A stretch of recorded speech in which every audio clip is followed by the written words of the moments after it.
नागपुर शांतिनगर परिसर में सस्ते लैपटॉप का झांसा देकर ऑनलाइन ठगी का मामला सामने आया है। मैक्सी चालक के बेटे से 86,000 रुपए ठगे गए।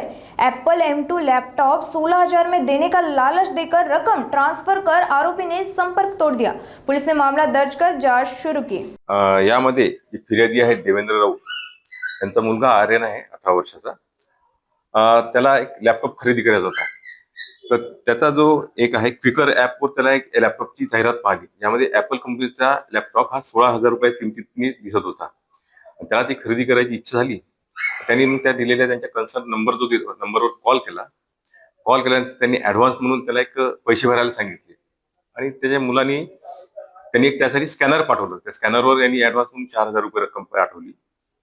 नंतर त्यांनी सांगितलं की तुम्हाला हा लॅपटॉप पाहिजे असेल तर वेळप्रसंगी 9,000 8,000 असे पैसे भरायला लावले। त्यानंतर त्यांनी हे पैसे भरल्यानंतर सुद्धा त्याला लॅपटॉप मिळालेला नाही। त्यानंतर त्यांनी सांगितले की तुम्ही जे ट्रान्झॅक्शन केलेलं आहे ते चुकीचे ट्रान्झॅक्शन आहे, मी तुम्हाला दुसरं स्कॅनर पाठवतो आणि तुम्ही त्या स्कॅनरवर पैसे पाठवा। नंतर त्या स्कॅनरवर सुद्धा यांनी पैसे परत पाठवले। जेव्हा यांना वाटलं की आपल्याला लॅपटॉप मिळत नाही, आमचे पैसे पण भरपूर किमतीपेक्षा जास्त चालले, मध्यंतरी त्यांनी जीएसटीची रक्कम सुद्धा एवढी भरावी लागेल ते सुद्धा स्कॅनर पाठवून बोलवून मागितली। जेव्हा यांना वाटलं की आता आपला लॅपटॉप मिळत नाही, त्यांनी त्यांचे पैसे परत मागितले। पैसे परत मागितल्यानंतर त्यांनी सांगितले आम्ही तुम्हाला 35,000 देऊ शकतो किंवा 70,000 देऊ शकतो, पण तुम्हाला जर 70,000 पाहिजे असेल तर तुम्ही जमा केलेली रक्कम ती कमी आहे, तुम्हाला त्यात आणखी ऍड रक्कम करावी लागेल। त्यांनी परत एकदा स्कॅनर पाठवला आणि 12,000 समथिंग रुपये त्याला परत पाठवायला सांगितले आणि अशी त्याची जवळपास 86,000 रुपये ची फसवणूक करण्यात आली आणि त्याला यामध्ये त्याला जो लॅपटॉप त्याला खरेदी लॅपटॉप सुद्धा मिळालेला नाही। ही सध्या क्विकर ॲपवरून फिर्यादीशी संपर्क साधून हा गुन्हा घडलेला आहे।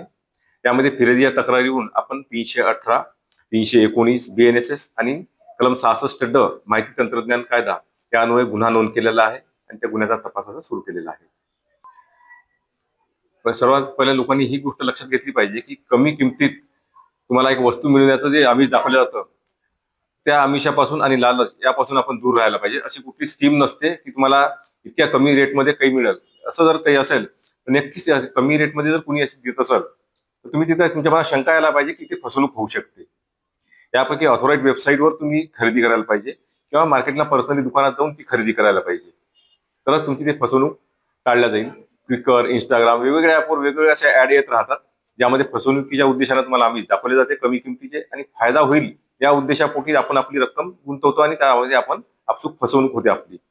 त्यापासून टाळण्याकरता आपण ऑथोराइज वेबसाईट जिथे आहेत त्यावर खरेदी करायला पाहिजे किंवा पर्सनल जाऊन खरेदी करा।